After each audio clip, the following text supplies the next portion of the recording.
kurang jelas, sorry. Tapi jelas sih di kami contoh Robin Saya jelas. bermasalah ya, jadi saya ragu. Saya Nah, nggak ini pakai jelas, headset, ini jelas, semoga ini jelas ini. oke. Ini aman ya. Oke, saya akan bacakan di dalam Mazmur 9, ya. Mazmur 9, Allah perlindungan orang-orang saleh. Saya akan bacakan buat setiap kita. Untuk pemimpin biduan menurut lagu bentar ya. Mut Laben, Mazmur Daud. Aku mau bersyukur kepada Tuhan dengan segenap hatiku. Aku mau menceritakan segala perbuatanmu yang ajaib. Aku mau bersukacita dan bersukaria karena engkau bermasmur bagi namamu, ya maha tinggi. Sebab musuhku mundur, tersandung jatuh dan binasa di hadapanmu. Sebab engkau membela perkaraku dan hakku. Sebagai hakim yang adil, engkau duduk di atas takhta. Engkau telah menghardik bangsa-bangsa, telah membinasakan orang-orang fasik, nama mereka telah kau hapuskan untuk seterusnya dan selama-lamanya. Musuh telah habis binasa, menjadi timbunan puing senantiasa. Kota-kota telah kau runtuhkan, lenyaplah ingatan kepadanya. Tetapi Tuhan bersemayam dengan selama-lamanya, tahtanya didirikannya untuk menjalankan penghakiman. Dialah yang menghakimi dunia dengan keadilan dan mengadili bangsa-bangsa dengan kebenaran. Demikianlah Tuhan adalah tempat perlindungan bagi orang yang terinjak, tempat perlindungan pada waktu kesesakan. Orang yang mengenal namamu percaya kepadamu, sebab tidak kau tinggalkan orang yang mencari engkau, ya Tuhan. Bermasmurlah bagi Tuhan yang bersemayam di Sion, beritakanlah perbuatannya di antara bangsa-bangsa, sebab dia yang membalas penumpahan darah, ingat kepada orang yang tertindas. Teriak mereka tidaklah dilupakannya. Kasihanilah aku, ya Tuhan.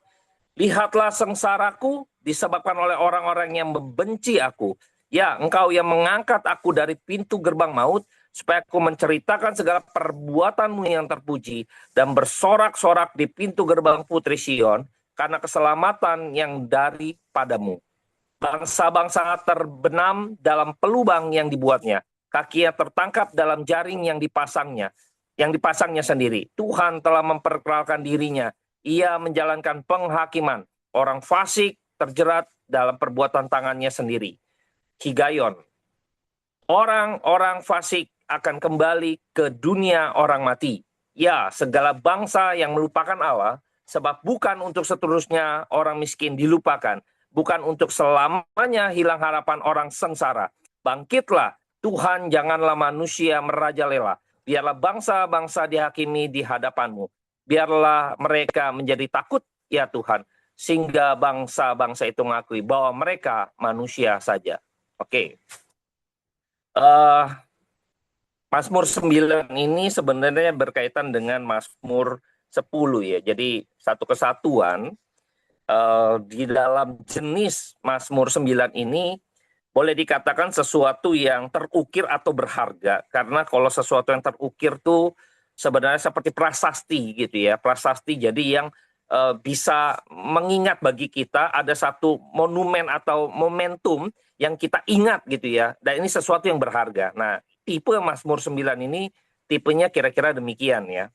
Nah, di dalam Mazmur ini kita akan melihat bahwa eh, kata yang sering muncul kalau kita highlight gitu ya, itu mengenai rasa syukur, rasa sukacita, ada mazmur, ada pergumulan iman yang akhirnya penantian itu terjadi bahwa Allah turut beserta, Allah turut bekerja, Allah campur tangan dan Allah turun sendiri di dalam keadilannya dan dia menghakimi ya. Nah, ini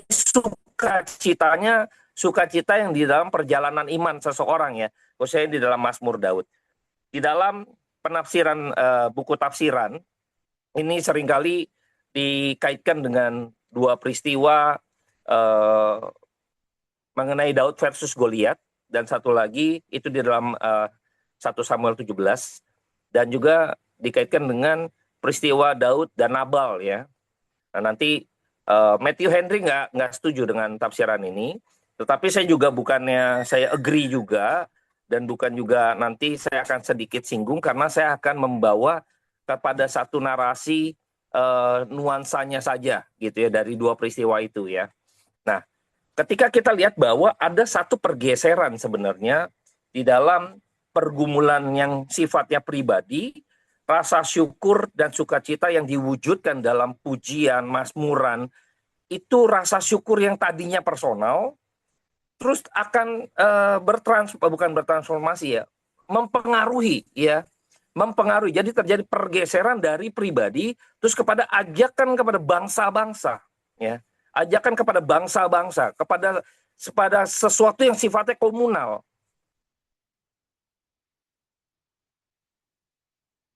Sorry ya, tadi saya nge-freeze jadi saya berhenti dulu ya. Yang sifatnya komunal, dari yang personal menuju komunal ya.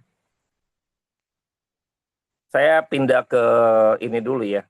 Pindah ke side laptop sepertinya karena baterai saya di sini overheat yang di handphone.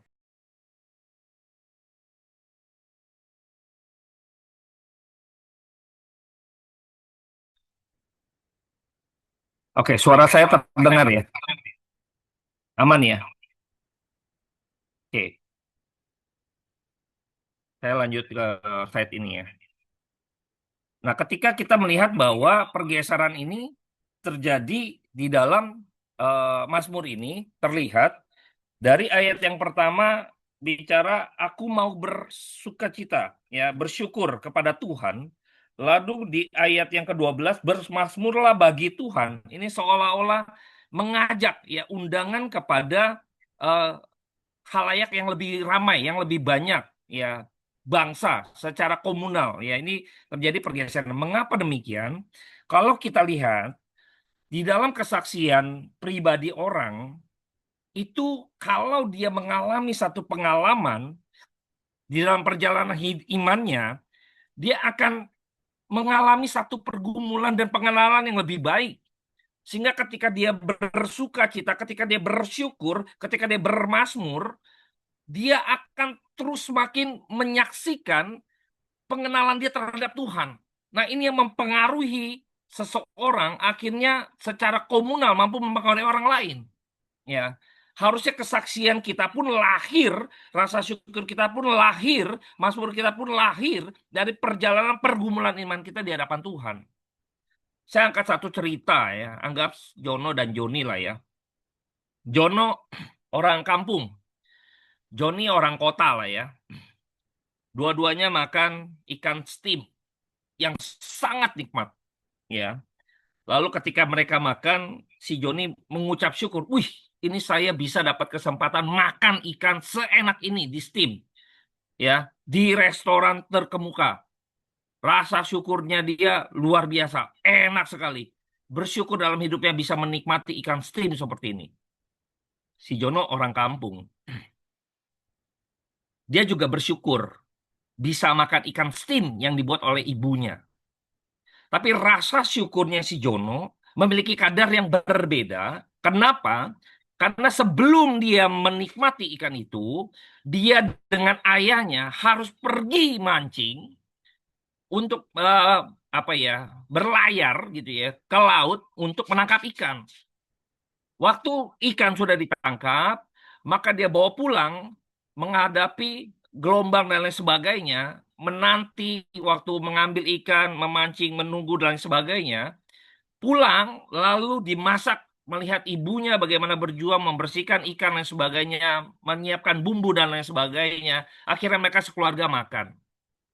Kadar rasa bersyukurnya sangat berbeda tentunya dengan Joni. Ya. Jadi kadar bersyukurnya itu pasti berbeda. Mengapa? Karena Jono mengalami pengalaman yang tidak dialami oleh Joni. Joni hanya sesuatu rasa syukur yang sifatnya spontan. Wah, enak banget ya ini ikannya gitu. Sesuatu yang sifatnya dia berbeda dengan Jono yang benar-benar mengalami. Dia tahu perjuangannya bagaimana ikan yang enak ini bisa hadir dan bisa dinikmatin. Itu justru berbeda sekali kadarnya. Dan ini kadar yang harus kita miliki di dalam rasa syukur kita di hadapan Tuhan. Jadi rasa syukur yang bukan sekedarnya, yang bukan sesaat gitu. Rasa syukur yang bukan sifatnya emang saat itu karena saya mendapat sesuatu yang baik, maka saya mengucap syukur. Karena mendapatkan sesuatu yang kelimpahan misalnya, dalam pekerjaan naik promosi, dalam usaha berkembang, omset naik gitu kan, kita mengucap syukur secara spontan gitu. Tapi berbeda dengan orang yang berjuang, yang tahu berjerih lelah, bagaimana mencapai tender ini misalnya gitu ya. Dalam kesaksian yang kita dengar mungkin dari teman-teman, ketika mereka berjuang dari nol, kisah sukses mereka, itu kita langsung menikmati tesnya berbeda tuh. Dengan anak konglomerat yang dikasih perusahaan dari bapaknya melanjutkan.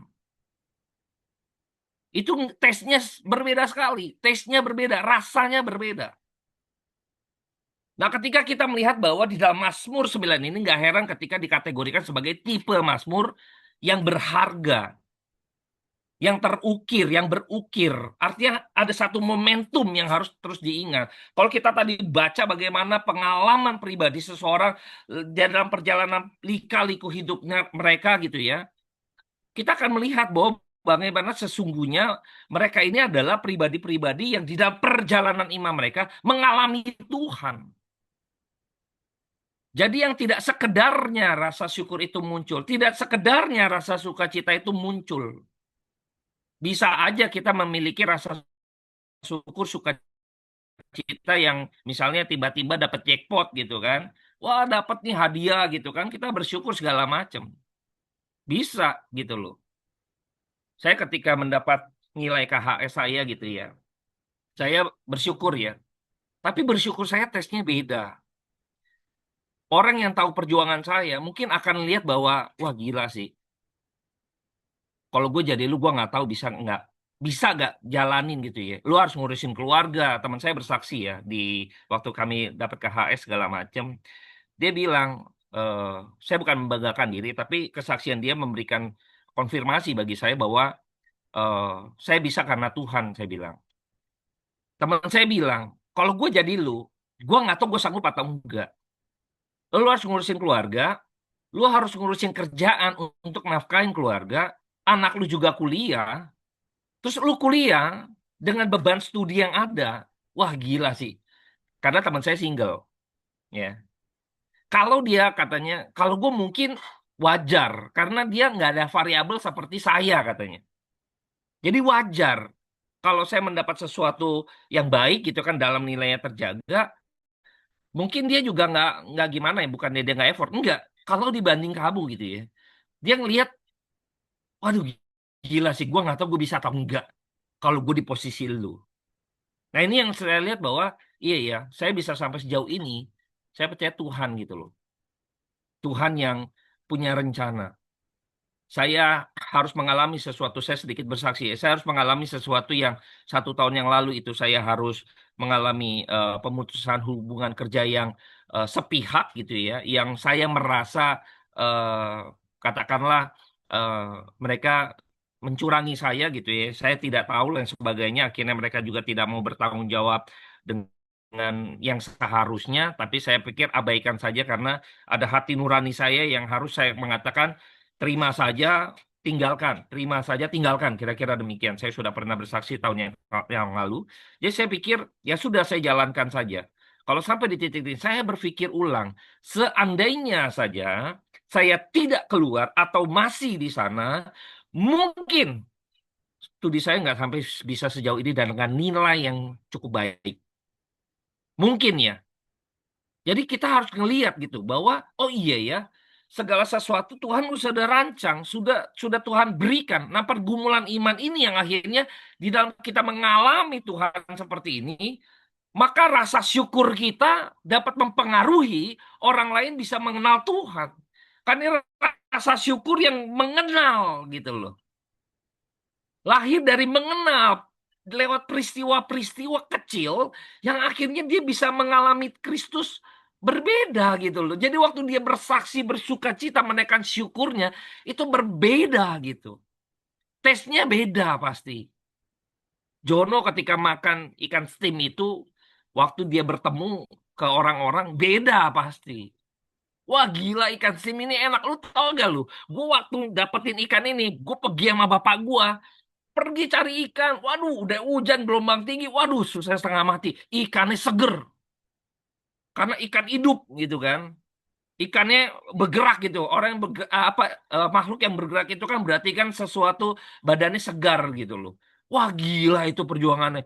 Sampai di rumah emak gua bikin gitu kan. Dia bumbu ambil ini segala macam. Wah gila. Mantep enak betul tuh ikan. Lain. Lain sama Joni. Lain Bapak Ibu. Saya ada Pak Joni lagi. Maaf ya Pak Joni ya ikannya ya. Jadi ketika kita melihat bahwa rasa syukur seperti ini yang harusnya kita coba pikirkan di dalam kehidupan kita sebenarnya. Yang lahir dari pengenalan kita akan Allah di dalam pergumulan iman kita. Ini yang akhirnya bisa memberikan influence, mempengaruhi orang-orang yang ada di sekitar kita tentunya ya. Jadi saya berharap kita juga mulai berpikir kembali. Nah, saya coba kaitkan dengan kisah Daud ya. Kita tahu bahwa Daud versus Goliat nanti teman-teman bisa baca di dalam 1 Samuel 17. Itu peristiwa Goliat itu sangat populer, heroik gitu ya.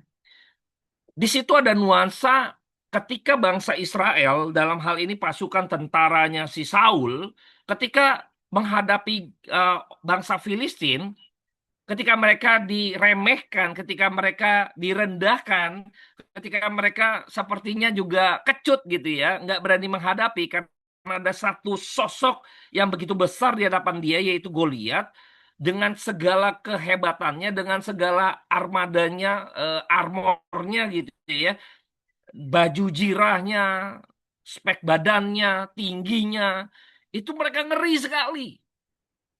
Dan mereka dihina gitu ya. Bayangkan nuansa ketakutan seperti itu terjadi di dalam bangsa Israel.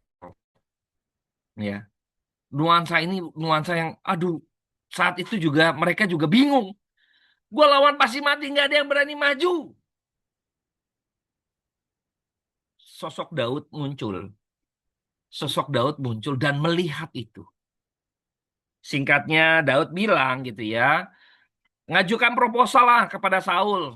Ini siapa nih bangsa nih yang nggak kenal Tuhan? Kok berani dia ya menghina umat Tuhan gitu ya, menghina Allah ya. Ini siapa nih? Gue mau maju dong, Saul. Lu siapa, Daud? Oh, dia kasih proposalnya, CV-nya dia. CV-nya apa? Oh, saya ini gembala. 2-3 ekor kambing domba. Kalau ada pemangsa, saya hajar itu. Saya gebuk itu. Saya sobek-sobek mulutnya. Dengan pertolongan Tuhan yang sama. Yang sudah melepaskan saya dari mulut singa, mulut beruang, apapun itu. Yang akan juga mengalahkan orang Filistin ini, Goliat ini, yang tidak mengenal Tuhan. Kira-kira demikian ya, saya elaborasikan. Bayangkan ya, dia bawa satu satu proposal yang dia punya pengalaman itu. Inilah iman. Dia belum tentu menang, tapi dia tahu siapa yang berperang. Yang lain nggak punya iman itu karena tidak ada pergumulan di sana. Di dalam kehidupannya nggak ada pengalaman seperti Daud mengalami itu. Ketika Daud mungkin hal kecil ya, 2-3 ekor kambing domba, kalau dimakan pemangsa misalnya singa kah beruang kah, ya sudah gitu kan, kambing doang kan, domba doang. What for? Mempertaruhkan nyawa saya untuk sesuatu yang ya emang buat dimakan juga toh, kambing dan domba misalnya.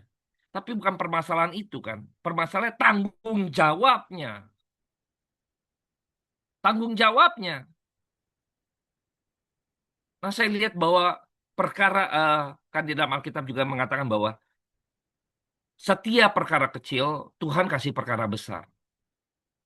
Nggak heran Daud yang berani maju. Kenapa? Karena dia punya satu pengalaman iman dalam hidupnya dari hal kecil. Benar saja kita lihat bahwa ketika Daud maju, Daud tidak pakai baju jirahnya dari yang Saul kasih kepada dia gitu ya. Enggak. Dia maju dalam nama Tuhan. Kita tahu pada waktu kepala orang Filistin yaitu Goliat dipenggal, itu semua Bangsa-bangsa tentara pasukan daripada Saul maju menyerang. Bayangkan ya, mempengaruhi satu efek yang begitu besar ya. Nah, ini nuansa ini yang saya mau bangun ya. Terlepas Matthew Henry tidak setuju dengan apa yang dari penafsir lain yang dikaitkan dengan Daud versus Goliat, tapi saya bukan berarti setuju juga, tapi saya mengangkat nuansa ini ya, mengangkat nuansa ini. Yang berikutnya ketika peristiwa Daud dan Nabal, Abigail. Saya sedikit cerita saja. Eh, Nabal itu kan punya gembala-gembala yang menjaga kambing dombanya. Nabal itu orang konglomerat lah gitu. Lalu ketika suatu ketika gembala-gembalanya itu memberikan makan, mengembalakan dombanya Nabal, dan Daud selama di dalam pengejaran dia kan buronan ya. Buronan yang punya pasukan juga. Yang dia harus pikirkan bagaimana menghidupi buronan, sebagai buronan, dia mengalami satu keterasingan. Lalu dia juga harus menghidupi pasukan-pasukannya. Nah, singkat cerita, si Daud ini dan pasukannya menjaga gembala-gembalanya si Nabal supaya dia mendapatkan keamanan, kesejahteraan ketika mereka bekerja menggembalakan kambing domba. Karena pada waktu zaman itu kayak perompak, perampok, pencuri, eh, bisa saja mencuri domba dan gembala tidak punya skill untuk melakukan perlawanan atau perlindungan. Biasanya mereka tuh gembala upahan ya. Mereka begitu ada perampok segala macam, mereka kabur aja gitu loh. Bodoh amat. Dia nggak mau mati seperti Daud mau mati ya, kira-kira demikian. Jadi pada waktu itu Daud jaga dan sebagainya, akhirnya hari raya pemotongan bulu domba dan sebagainya, lalu Daud utus orang, pasukannya, yuk pergi ke Nabal, bilangin ke Nabal, dia berharap mendapat belas kasihan dari Nabal, ya. Singkat cerita waktu datang, terus Nabal malah menghina, ya, ya, pasukannya itu dihina, Daud dihina dan pasukannya. Akhirnya pasukan itu kembali. Lalu Daud berikhtiar untuk pergi membunuh Nabal, ya, pergi untuk membunuh Nabal. Waktu dalam perjalanan, Abigail mendengar hal itu, lalu Abigail siap-siap membawa makanan dan sebagainya. Dia pergi dan di tengah jalan menahan Daud, untuk eh, berikhtiar membunuh Nabal. Ketika sudah diberikan lahan sebagainya, lalu Abigail pulang. Ketika didapati pas pulang, Nabal ini malah sehabis pesta pora dan sebagainya. Sedihlah Abigail, ya, menangis. Besoknya Nabal mati. Besoknya Nabal mati. Nah, coba perhatikan ya, ini menarik ya. Waktu Daud mau bunuh Nabal, Tuhan tahan lewat Abigail. Pembalasan itu hak Tuhan. Nabal mati di tangan Tuhan. Tanpa harus Daud maju. Karena Tuhan bukan keadilan Tuhan turun, bukan untuk pembalasan. Bukan emosi balas dendam, bukan itu.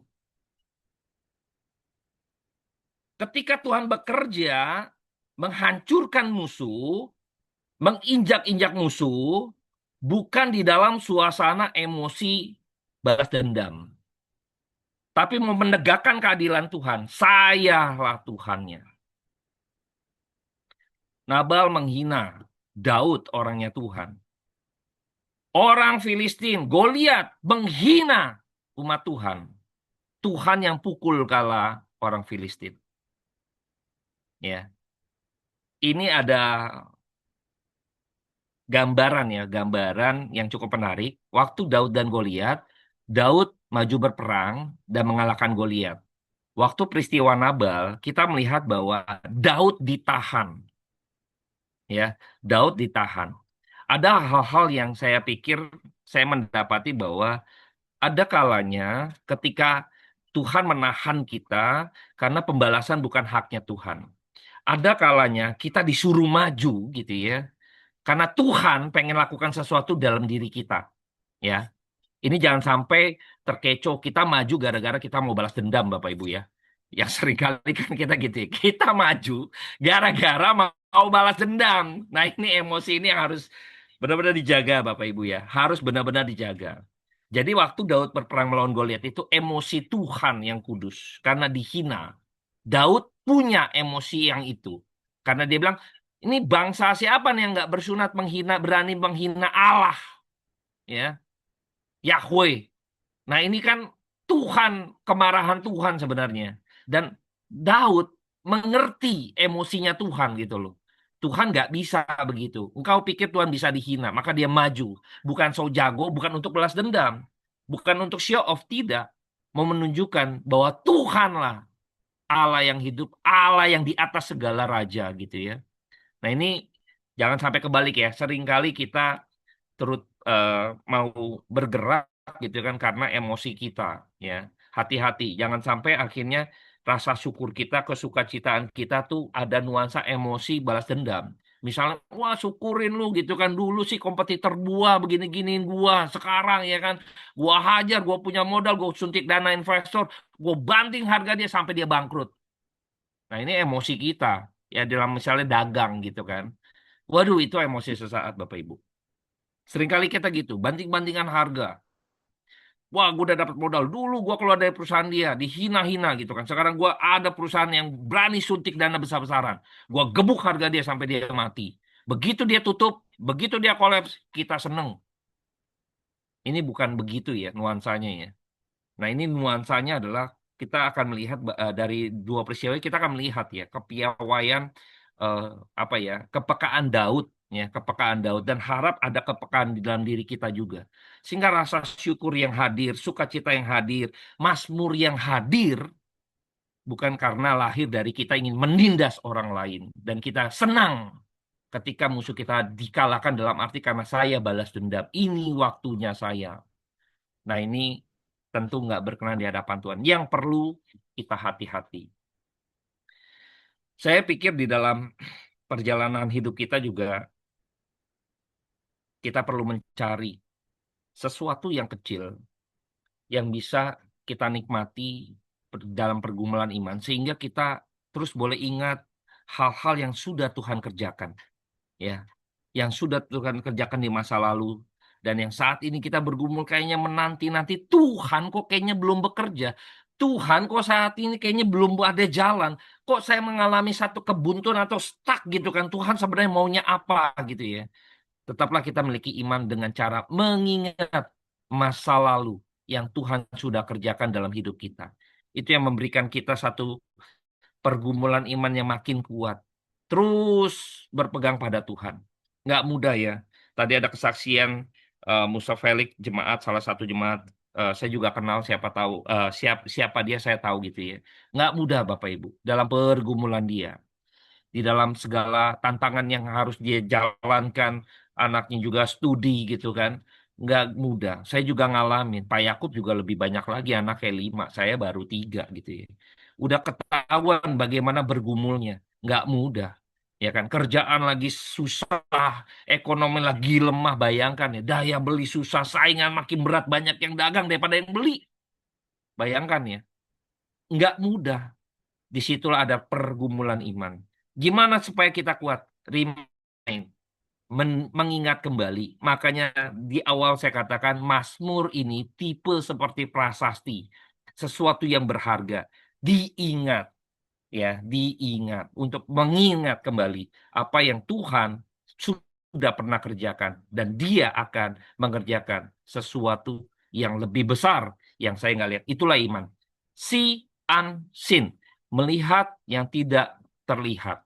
Nah, sampai pencapaian iman seperti itu. Makanya di dalam kehidupan kita sebagai closing gitu ya, kita harus mulai bahwa inilah rasa syukur yang berharga itu.